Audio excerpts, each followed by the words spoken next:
যেই চিৎকার মেরেছিলেন কেউ শুনতে পায় নাই, পানির ভিতরে কেউ শোনে নাই, জমিনে কেউ শোনে নাই, অন্তরিক্ষেও কেউ শুনতে পায় নাই। আল্লাহ রাব্বুল আলামিন বলেন, আমি আরশের মালিক ইউনূসের চিৎকার আমি শুনেছি, শুধু শুনি নাই, জবাবও দিয়ে দিয়েছি। ফাস্তাজাবনা লাহু ওয়া নাজ্জাইনাহু মিনাল গাম্মি ওয়া কাযালিকা নুনজিল মুমিনিন। আমি ইউনূসের ডাকের সাড়া দিয়া দিলাম, বিপদ থেকে বাঁচাই দিলাম।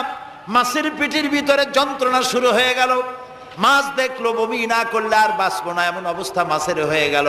মাছ পেটের ব্যথার জ্বালায় বেসে উঠলো, কেনারায় চলে গেল। ইউনূস আলাইহিস সালামকে বমি করে ফেলে দিল, মাছও বাঁচলো, ইউনূস আলাইহিস সালামও বাঁচলেন। আল্লাহ তাআলা বলেন, শুধু ইউনূস রে নয়, ওয়া কাযালিকা